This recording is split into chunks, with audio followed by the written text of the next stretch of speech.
Welcome to Concepts in Anthropology. Today we're going to look at the concept of colonialism in brief. So around 1500, the year 1500, Europeans began sailing out across the seas. They established trading stations, they pillaged, they raped, and maintained control within a few hundred years, most of the world was under the control of colonizers from the North Atlantic. Yet by the end of World War II, most of these governments had been wiped out. So the people who actually established these governments and this control used the word colony, and we as anthropologists also borrow this term, colonialism. And we think it's still relevant for a couple of reasons. Firstly, to a certain extent, it could be argued that the global economy and global politics are still dominated by colonizers. And also, colonial thought still operates in my way of looking at the world and probably operates in your way of looking at the world. So, how did these colonies develop? Now, from the end of the Roman Empire up to 1500, that is through the Middle Ages, Europe was basically a backward corner of the world. It was a backwater. However, around the 1400s, there was an extraordinary transformation associated with the Renaissance and then the Reformation. And from approximately 1500, there was a rise, if you like, the rise of the West, the rise of Western Europe. And there was an extraordinary transformation leading to whole new kinds of scientific insights, particularly in relation to navigation and shipping. And as a result, we get the famous cases of the late 1400s, Magellan and Columbus, who set out and started to explore the world. And they established the early colonies in the 1500s and was soon followed by the further north, the English and the Dutch, who also established colonies in different parts of the world. And later on, the French, Belgians, and even the Americans got in on the act of establishing colonies. Now, we tend to think of the colonies in two kinds of periods. The first period, we could say, is approximately 1500 to 1800. And in that period, it was, like I said before, mostly pillaging or trading, and pillaging and trading. So a lot of sort of sporadic and not particularly coordinated attempts at controlling the world. There are exceptions to this, and there are also exceptions to the next period, which is like 1800 to 1945, where attention was turned to making the colonies much more productive. And I'll get into that in more detail now. Because we also have to distinguish between two kinds of colonies. There were settler colonies. In settler colonies, and the examples of settler colonies would be North America and Australia, New Zealand, for example. In these kinds of colonies, whites or European people came and settled the land in large numbers and did not rely on the indigenous people to be a workforce.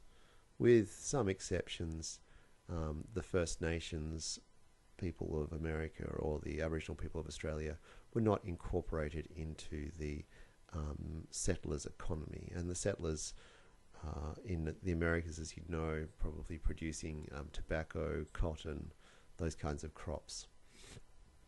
So the Europeans themselves are involved in doing that, and in order to do that, in America at least, they're relying on slave labor.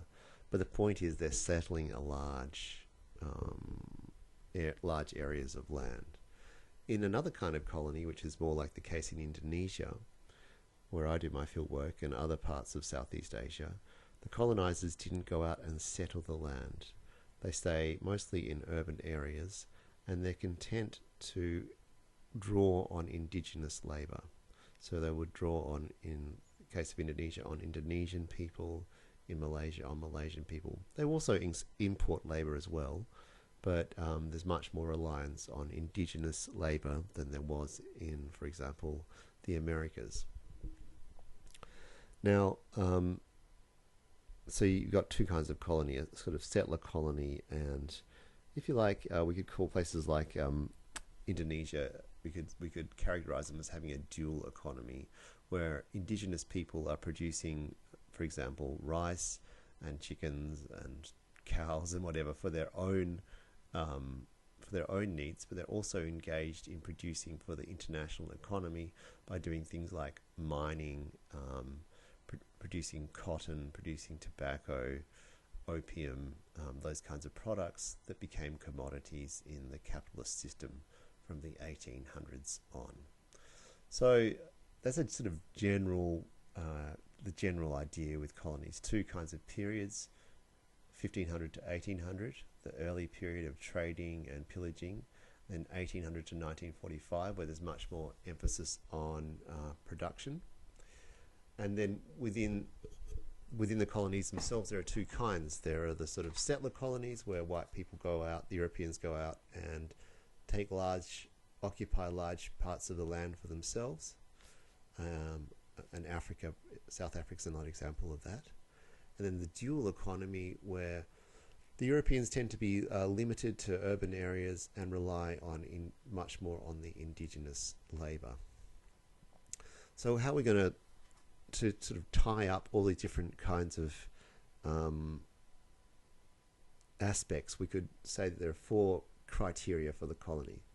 First, there has to be a separation. If France just gets a little bit larger by taking a bit of Italy, we don't call that bit of Italy a colony. But if France sets up a separate control in a part of Africa, then we call that a colony. So there has to be an element of separation, to use the word colony. At the same time, there has to be a link to the mother country. While the French people in Africa, whether it's Tunisia or Libya or wherever it might be, they have a link or connection back with France. And when, as is in the case, for example, of the United States, when those colonies revolted against England, the link was cut, and they are no longer colonies, but they become a separate republic. So you need, in order to maintain that status of colony, you need to have that legal and political link with the mother country. There needs to be a subordination of the indigenous population for us to use the term colony. So in America, of course, the First Nations peoples are subordinated. In Australia, it's the indigenous Aboriginal Australians who are subordinated. And there needs to be a rejection, that these indigenous people need to reject the colonizers. So that's a general picture of colony. It's a bit rough and a bit mixed up, and I'm sorry about that. I should have prepared more and been more clear, but hopefully that will do for the meantime. I'll go into more detail in a later lecture. Now, the actual word colony doesn't come up much in early anthropology. From the 1890s through to the 1940s or 50s, it's overlooked. Malinowski famously on the Trobe Islands didn't advertise the fact that he was, quite close to a colonial garrison, and I think he had connections with that colonial garrison. And he kind of portrayed it as if he was out there, a white man, all alone with no one else around, except for the natives or indigenous people. In fact, we know that there were that a lot of the anthropological work was actually done in areas that were colonies, and from the 70s and 80s, anthropologists themselves began to question anthropology, particularly in those earlier eras, from the 1890s to the 1950s, where we had done, as anthropologists, done our research in colonies and might have been tied up with the colonies themselves. We come in, if you like, on the heels of the colonial administrators, and some of our work was used by the colonizers themselves to maintain control. So, in other words, anthropologists did a lot of soul searching that hasn't stopped to this day, that we have, if you like, blood on our hands, our involvement in colonial movements. The counter-argument often comes up that a lot of the work that anthropologists were doing, and a famous example of this is Boas working amongst the Northwest Coast Indians, or First Nations people in America, who did a lot of work advancing and defending, if you like, their interests. So we, as anthropologists, we've become, in the last 30 or 40 years, much more interested in colonialism and our involvement as anthropologists in this product. Now, there are other similar concepts that have emerged since World War II. Colonialism itself, colony, was a word that the people themselves who did it used, but we anthropologists and scholars have developed some other words. One of them is neo-colonialism. Now, that's the idea that after places like Algeria or Indonesia or Malaysia became independent, they weren't really free.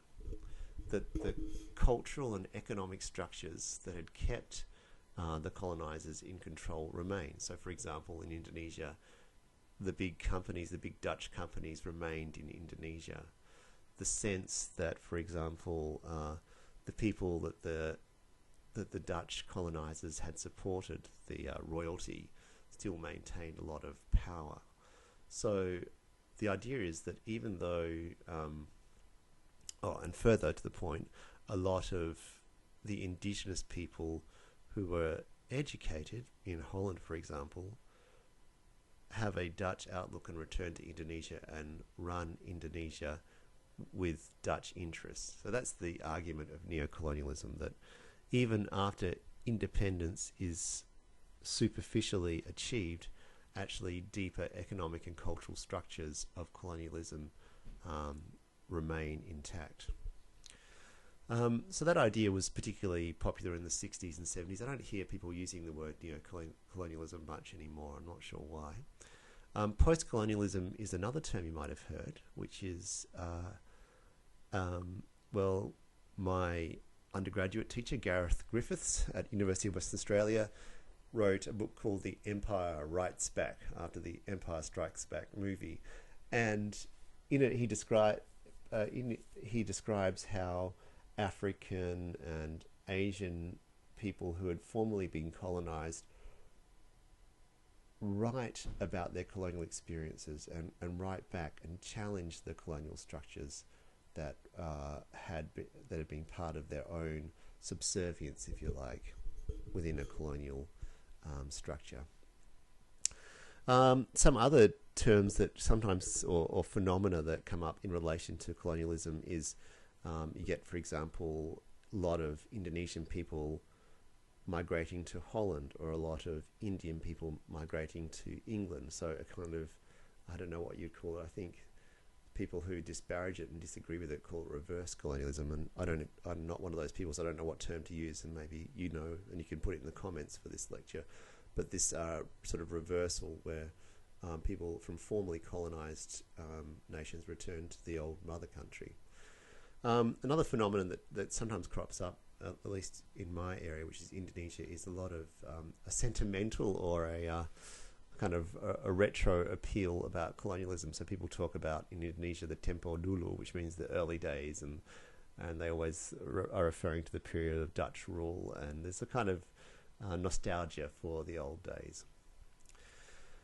Okay, so there are some of the ideas that are associated with colonialism that have developed out of it, and that anthropologists are interested in it. The further one I should talk about, though, which is much more recent, is decolonization. That's a term that I hear a lot in Australia these days, and maybe you hear it too where you live, which is what to do about the fact that I, as a European Australian guy, am now living on land that belonged to Aboriginal people. So Wurundjeri people, where I live, the Wurundjeri people, and the Wurundjeri people have been kicked off their land and dispossessed, and what to do about that. And decolonization is a movement among, not a movement, a kind of ideal among some Indigenous people and some non-Indigenous people to right the wrongs of the colonial past. Now, all those concepts aside, the fact is that colonialism has changed the shape of human life on this earth, and actually even larger than that. Diseases from Europe were introduced to the Americas, diseases from the Americas were introduced to Europe, and foods, potatoes, tomatoes, chilies, tobacco, all these kinds of products came from America and changed our world, and our products went to the Americas and changed their world. So there's been enormous sort of physical, material change that you can just see by looking around you or going to the supermarket or whatever. There's been enormous psychological impacts, particularly associated with race and racism, which I will talk about in other lectures. But to wrap it up now, just in brief, the term colonialism describes the period where countries from the North Atlantic, particularly Spain and Portugal initially, and then England and Holland subsequently, or the Netherlands subsequently, exerted control over large swathes of the world in the period starting from about 1500 and ending up around the end of World War II. Thanks very much.